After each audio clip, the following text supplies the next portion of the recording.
It's workshop day 3 of my rebuild of a 20-year-old Land Cruiser 105 wagon. Work is progressing flat out. Today I'm going to focus on the engine. We have just 4 more days to complete this restoration before I drive it 1,000 miles up country. I'm Andrew St Pierre White. Join me as I share my passion for building 4-wheel drive trucks and then travelling to the remotest parts of the world. With the engine compression tests complete, Sneyman's 4-wheel drive will now reassemble the engine, replacing some components and checking others. But what should be replaced and what should we look for? I'll leave that for Paul to explain.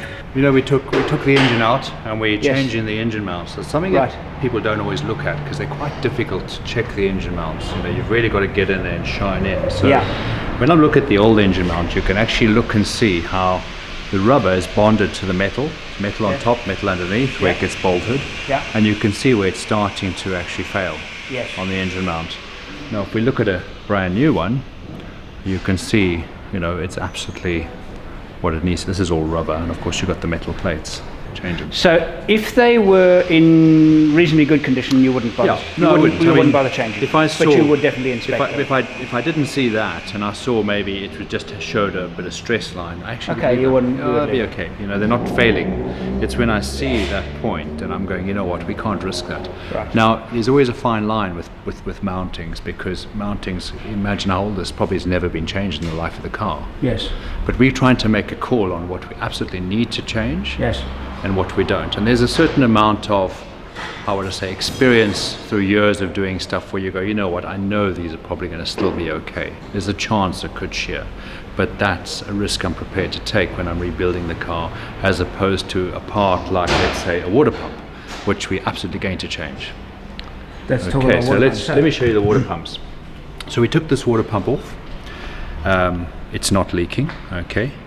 So at the end of the day, I was looking for, normally you'll find the water pump will have it'll start leaking at the bottom of the pump. Some of them have a leak hole there, possibly there.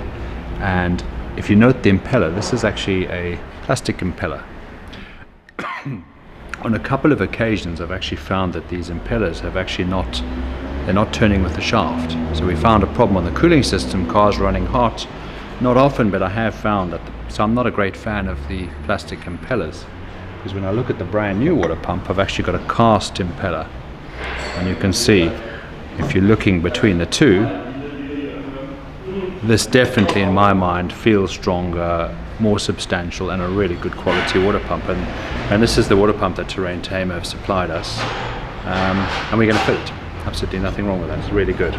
Given the fact that costs are, I'm aware of costs, I understand that a water pump can deteriorate just by, so is this good enough as a spare part? So this because it would only be used, it's perfectly good, and it would only be used really in an emergency if this one failed. Is that still worth keeping as a spare part in the car? In the case of a water pump, I never take an old one. Okay. And the reason I don't is because invariably when you're on expedition, you're a long way from anywhere. Now, if I take this water pump and it's had some corrosion in it from the water and the antifreeze, and you can see corrosion, wear and tear. If I take this water pump and I put it in, take all the trouble to take it out and fit it in, and within a few kilometers it starts leaking, I've carried this for nothing. I'd rather go and buy an aftermarket pump, which isn't the quality of what we've got on the table here, a lot cheaper, which would be much better if I needed to use it. So you're saying water pumps is one of those things where no, you fit new and carry a new one. That's all. A really good quality new one to the car. Right. And if you're trying to save some costs, you carry a lesser quality spare. But that's not the case with belts, because these belts are reasonable. They'll be fine for spares. Okay. The cam belt, we've changed the cam belt. Now the cam belt gets changed normally every 100,000 kilometers. Yes. It's very difficult to tell a cam belt, but I won't take the risk. If this has been changed 50,000 kilometers ago, we're trying to do a baseline on this car of critical components. If this belt snaps or fails, your engine's damaged.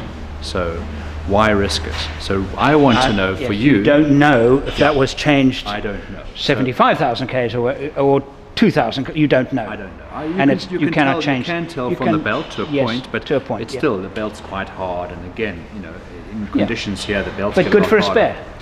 Yeah, and you know, if you had to use this as a spare, you've probably done a lot of damage. You've probably broken it and you've damaged it. You've probably had a valve. You don't have to. So I wouldn't carry this as a spare because I'm trying to limit the amount of spares I carry. And I do believe that when someone asks me, says, you know, Paul, what spares do I take? I'm more mindful to say, what have you done to your car? What have you fitted to the car? What how have you prepared your car? And then I'll tell you what spares to take. Because more often than not, people are carrying spares for the sake of carrying spares, but they actually haven't changed it on the car. They want to carry it what if. Put it on the car. One reason you know it's the right part. You're mitigating the chance of you having to make that repair on the road, which is really important. And do I need a spare cam belt? No. Do I take spare alternator belts? Yes, because they can give a problem. You might have one that fails.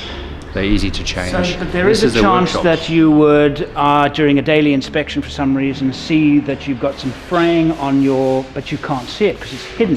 So just to point out that this belt, because it's got teeth in it, okay, it means that it is a timing critical belt, and this particular one runs from the crankshaft runs the camshaft. If it breaks, the valves stop lifting and the piston can hit the valve. Yeah, in this motor, does it hit the valve? Yeah, it will do damage. It does. It will do damage. So you know, this is, you know, your injector pump and your crankshaft, and that's all timed up. Yes. So it's very important that this doesn't fail. So we make sure we put the best quality belt in, but we also change the tension. We also change any components related to this. Okay. So that the complete system is renewed. I don't take a shortcut by going, I'll just change the belt and leave the tensioner, because that's also done its life. And I don't want the tensioner to fail and then the belt to fail. So that's actually a very, very good lesson to learn, because now if you do get premature wear on this, it might not be the belt's fault at all. It could be the tensioner. So if you just replace the belt, it'll just happen all over again. It could happen again. And I think that's the thing to do. Is, you know, here's the tensioner. Okay. Now, if I had to feel this tensioner and I look at it and it runs against the belt, it probably feels fine. And if you had to say to me, Paul, would you take a chance on this? If I had to, it'd probably last another 100,000. Do I need to take the chance? No, because only a good workshop, this is work that gets done in a workshop with someone who really knows what they're doing to set it up properly. This is not side of the road, fix it. Okay, so you want to make sure that this is done properly in a workshop. They've changed it with good quality parts. Yes. Okay, and you know it's done properly, the bolts are tightened up and they're all properly done. So you don't have this failure. So that done. We've talked about the water pump. Let's just go through the water system as well, because you spoke about a thermostat. Mm-hmm. Now, fitting thermostats, this has got a rubber which peels off, and there's the old thermostat. Could you use this again? Yeah, you could. There's a bit too much sealant being put on here, so the sealant, the little bit's gone inside, but that's fine. This is perfectly good if you wanted to carry it as a spare. Do I carry thermostats? I don't actually carry a thermostat as a spare, and I'll tell you why I don't, because if I had a problem with a cooling system, I will always change it for new. So if I'm going to, it's not an expensive part, I'm changing the water pump, put a brand new, good quality thermostat in with the new rubber and all that. If my thermostat fails, I can actually cut it apart and I can just leave the outer ring and take the middle bit out. And you will run a bit cooler. I will still get water flow. And so what I'm trying to say is that you can carry all these bits and you add more and more weight to your car. Okay, can I improvise on something that is not mission critical to get me to the next point? And if I can do that, then I'm actually going to try not to carry this part. Oh, and actually talking about the water cooling system, hoses, cooling hoses. And I see here that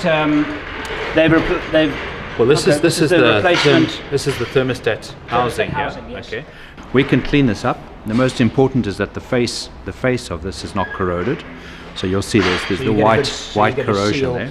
With the gasket, and there is a bit of corrosion in there. Well, there's a bit of there's a bit of rust in there. It's not severe at all. So what I'm looking for on these, when I'm looking at these, I'm looking to see that this face hasn't been corroded. This is an aluminium, okay? And of course the corrosion can eat into aluminium. Aluminium can corrode, especially water and all that. And you'll see the white corrosion on there. So what I would do is I'd take a sanding block, a bit of sandpaper, I'd face this up and I'd check it. You know, if I was worried in any way, I'd just check it across with with a little straight rule, and I'm looking and it actually is fine. We could use this, nothing wrong with this. Okay, this is the critical part here where the pipe goes on, because these also get corroded underneath this. So you've got a clamp on here, and you get corrosion building up the hose under the hose here. So I do carry hoses, because hoses it's very difficult for us to tell how good this hose is. From the outside, very difficult. You can normally take a hose and you can squash it, and if you hear a crunching sound, then it means that the inside has probably got a lot of corrosion, and that's actually lined and coated the inside of the hoses. So it's one way to actually just take a hose, and if you can feel it's like crunching, change all your hoses, critical. I would absolutely change all the hoses, because I don't want to risk a hose failing on me. Now, a hose can split in any number of ways. It can normally leak from somewhere like here where the clamp is not holding it properly. These are pretty good clamps. These are Toyota genuine clamps. More often than not, when we take these off, we use a normal Jubilee clip type clamp. Very important before you put the hose on to make sure you've cleaned the area where the hose is going to go on, so that actually the hose has a good chance of sealing properly. And then put a clamp on which is sitting nicely, so it actually seals it properly over the edge. Because if you look here on the new one, you've actually got an edge where this is going to seal. So I actually want to make sure my clamp is sitting so it actually seals it nicely. Okay, and to make sure that the surface is nice and clean. Nice and clean, and the clamp is inside. And this is where it'll corrode through. It'll have corrosion pit marks in here, yes. And that's where your leaks. And any leak in a water system is going to compromise the cooling system. You know, this system, as the water keeps going down and you find the temperature starts creeping up, you've got to, you know, we don't always have alarms and warning systems, which you can fit. You can actually fit in the terrain tamer radiator, which they don't do for this car, sadly.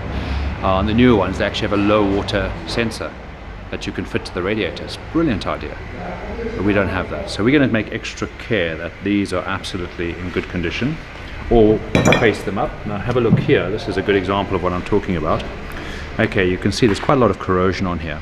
So this is what part of? This is also part of the cooling system. Yes, but okay. where this goes onto the cylinder radiator? head. No, onto the cylinder head. From the cylinder head. Oh, yeah. Okay. So you'll see here that there's a lot of corrosion, and you can see there it started to dig in. Okay, and again, it would be clean this up completely, and then examine it and see how good it is. But you can also see inside here.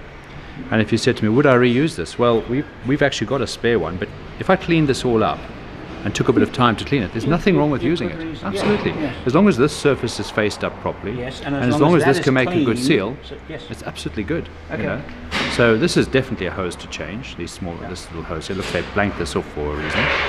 So do we have a replacement part from that, or are we let going me show to you the hoses that we've been given. And this is probably one of the items I love most, is because sourcing all these hoses is really painful when you've got to go and look up and find out which parts where and what they're doing. Here we've got a whole kit. So that Beautiful. is what is it radiator. called? Radiator hose kit. Yeah. Okay. So it's a complete hose kit. These small hoses are always painful to get, but we've got them. We've got new radiator hoses. And We've got really good quality stainless steel everything clamps. is Really nice. And they've done the same for the heater system. Beautiful. So all our little heater hoses can be changed. And this is often the case, you know.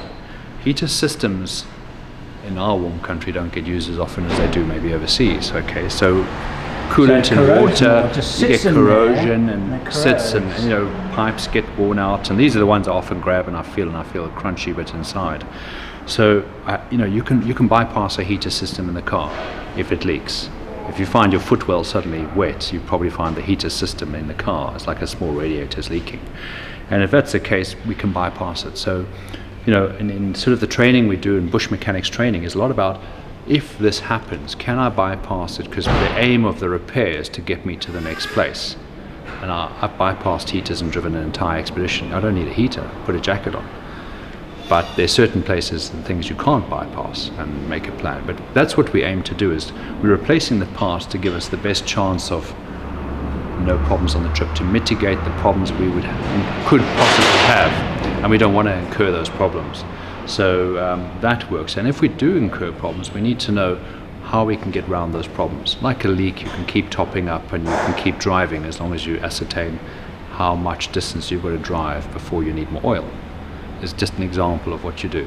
So a lot of that, for me, is very important for people to understand.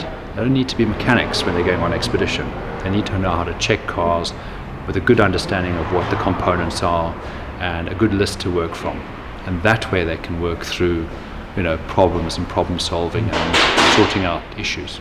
Bush mechanic fixing. Of all the parts we've come across so far, the ones that are in the worst condition by far are the radiators. I mean, look at this. This is the air conditioning condenser. And now if I take my finger and I run it, I'm putting no pressure on that at all, and it is disintegrating. It is absolutely rotten. So, is that normal for a 20-year-old vehicle, do you think? It depends on how it's been looked after. It depends on what environment it's been in. This has been distorted, so someone's dropped something on it. It still worked because before we stripped everything out, we gassed up the air conditioning to check it and make sure it worked. So this actually still worked. But is it efficient? No. And think of all the air that's trying to go through here to go then through the radiator to cool the engine. So you can imagine how you're starting to compromise. What I found that where people do compromise is when you're going to go through rivers and water, people get lazy.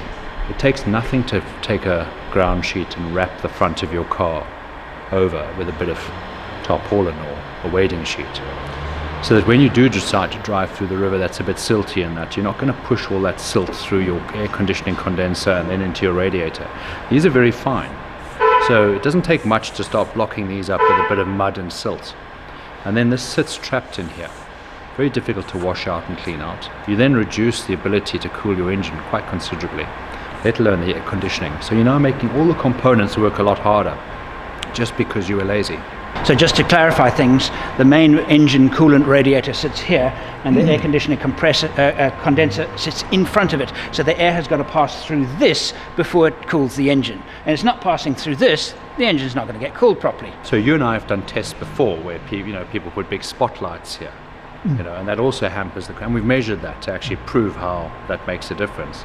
Well, you can imagine what this does, and if you look at the bottom row here, this is all, it gets mud trapped in there, and of course then it starts rotting it out. And the worst thing you can do with this, and you can see that starting to fall apart. Yeah, it's just falling apart. Look at that, look at that, unbelievable. Okay. I've never seen one this bad, ever. So that's the real problem. So we are absolutely, the challenge we've got is, I'm not sure they still make these, or we can get them very easily, so we might have to have something made up. We might have to look for a good second-hand one. Nothing wrong with a good second-hand part. People always cringe about good second-hand parts. As long as it's in good condition and it serves the purpose, why not? I mean, you can actually have the center core replaced, which is what we're doing on our principal the engine radiator. Not so we're having it's very more difficult. Yeah. And if I didn't have to, I would try not to, because it's a very intricate part of how it's made up. Yes, it's a factory made up. So invariably, we try and look for something that's available, or something we can make it work. But your radiator, your radiator cores also had problems with the fins. Yes, it did. They were also quite worn and damaged. So the radiator, because the radiator is not standard on this car, this radiator was made up. Someone built this radiator, and they made the top and bottom tanks, which are brass tanks. Now, a lot of these cars come with plastic tanks on the radiators, and I find the plastic tank, while it's good and it's efficient, if you have to make a repair to that, it's much more difficult. So the aluminium radiators as well, they are fantastic. They're really much more efficient at cooling, but to repair those in the bush is more difficult. A specialist welder or specialist ways of doing it. I've had in the past where if we've had a fan go into the grill. Now you can imagine your radiator, and then a fan cuts through some of these tubes. And the only way we were able to make it work is we had to take a pair of pliers and we had to bend these tubes back and block off a number of these tubes so that we could still use the radiator. And that's kind of make a plan. So invariably, if you look after and make sure that this is in good condition, the radiator is in good condition, what damages the radiator is grass seeds going in that choke up these fins that are difficult to get out, mud going through, driving into water with a lot of speed where the water gets pushed through the radiator and the air conditioning condenser. People taking pressure washers and washing your car with no sense of how fragile these are. And, high pressure can actually damage these. So I'm always, when someone starts to wash my car with a high pressure gun, I'm going, whoa, hang on, let's turn it down or step back, because I know how fragile this is. Toronto have supplied us one of their, it's a 170 amp alternator. Beautiful. Well, Beautiful. that is a 70 amp, so it's going to give me an extra 100 amps if I need it. Well, But would you normally change? Yes, I do. I like to upgrade the alternators. I like to get the extra power. Considering this has probably run its life, okay, I could have this reconditioned, but it's only 70 amps, okay, and it's what voltage output this alternator gives that's really critical. But the amperage, the extra 100 amps, the ability to deliver the amperage is really going to be beneficial to you. So, brand new alternator. You can see it's bigger. It's beautifully built. Really nice, and 170 amps. So the question is, when we replace this, are you going to take the old one? And I'm going to say no, because this is not going to be mission critical if it fails. If an alternator fails, most cars that we build on Expedition have 3 ways of charging the battery: solar panel, 220 volts, and the alternator. With a brand new alternator, there's less chance of something to go wrong. If I take an old alternator and I basically recondition it, they're taking a lot of the components that are quite old, changing bearings, rectifiers, whatever they need to change on it. It's still an old unit, so you're still running a risk of it being repaired. But with a brand new one, you've actually taken that risk down to probably zero. And this is a heavy lump to put in my car and carry. And what we're trying to do is we're trying to reduce weight, what we're carrying, and the spares we carry. And one big payload is spares. Well, it's not so big if you build a car with the new parts and try and reduce what you carry. So that's my ethos, is basically fit the new alternator, fit the new parts, and reduce what you take, to the point that the parts you carry are actually going to be able to get you to a place where if you didn't have them, you couldn't make it, like a water pump. So the weight, because the point is, of course, here is the extra weight of carrying all the spares adds to the chance, because the vehicle is working harder in everything it does, so it's adding to the chance to a degree of failures and breakdowns. Well, you so there has to be some kind of balance. There's a balance. That's well put. So what we're trying to do is we're trying to balance out what you take. So with equipment, with everything that you put in the vehicle to go overland, it's about taking less equipment and more knowledge. I always say that to people. Think about it. If you can take more knowledge on how to fix something, how to get around a problem, how to prepare yourself. So if we didn't have an alternator and I needed to charge the main battery, could I connect my solar panel so it just charges my main battery? I might have to wait a few hours, but I could actually put a solar panel where it's a fold-up solar panel. I could charge the main battery, or I could use a mains battery, a mains charger, because it's always important that you carry a mains charger on long trips so you can refresh your batteries and top them up full, where the alternator does a good job of charging it up with DC to DC systems, but a mains charger is probably the best way you can ever charge a battery. And so the work goes on. In the next video, I'll let Paul tell us about the rebuilding of the transmission and drivetrain. So Andrew, we found the problem on your gearbox. Yes. That's your reverse gear. And unfortunately the reverse gear is not looking too healthy, because as you can see, all the teeth have been broken off. That's how a tooth should look, and this is what's left of the reverse gear. That is your reverse gear, and usually on these gearboxes, when you